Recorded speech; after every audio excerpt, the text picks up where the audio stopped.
My name is Jane Millar.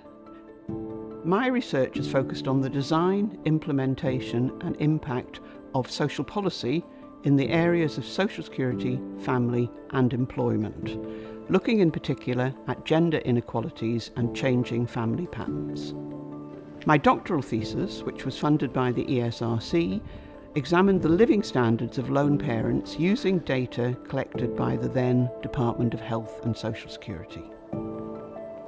Over the years, my ESRC funded work has broadened to explore a wide range of issues in social security policy, and this has influenced government policy and the design of tax and benefit schemes in the UK and around the world. This prize is in memory of Professor Sir John Hills. His research very clearly showed that most people will receive some financial support from the state at some point during their lives.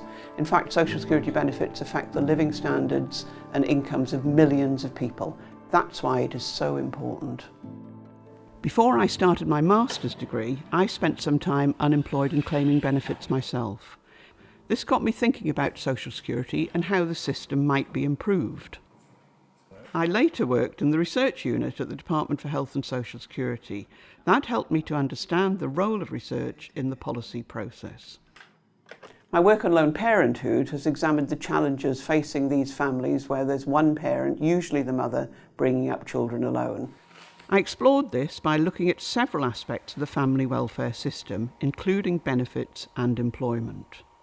This research has been instrumental in the development and evaluation of policies to help lone parents move into and stay in work. It's all too easy as sort of policymakers to look at things in sort of snapshots. You have a particular piece of research at a time, and you sort of you look at that and say, you know, X% of lone parents think this or whatever. And actually looking at it longitudinally, and which is what Jane sort of brought to this, was to really sort of show that lone parents and households more widely lived a really dynamic life. And her research sort of showed that and helped us understand that when we were designing both a new deal for lone parents and then lone parent work focus interview regime, that actually they needed to make sure that they responded to those ever-changing lives and some of the sort of the issues that may have caused. My recent universal credit research with colleagues at the Universities of Bath and Oxford was funded by the ESRC. We have looked at the experiences of couples seeking to balance work, care and finances in this new context of joint claims to a single means-tested benefit. This research highlighted issues in the system that have had a significant effect on the welfare of those in receipt of universal credit.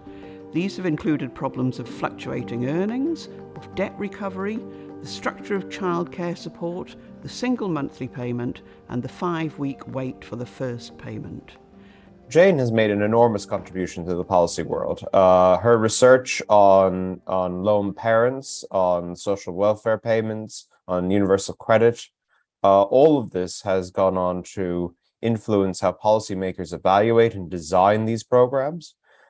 She has really shown for the Department of Work and Pensions the value in mixed methods research, the value of qualitative research, and she's also built relationships between government departments and academic organizations like the University of Bath that have benefited both tremendously over the years. So one of the things I would say that I'm proud of is that over the years I've had a chance to work with so many excellent undergraduate and postgraduate students and with younger colleagues to help them develop their research, but also to help them to make their links into the policy world and into policy debates. I really do believe that policy is better when it's informed by excellent research.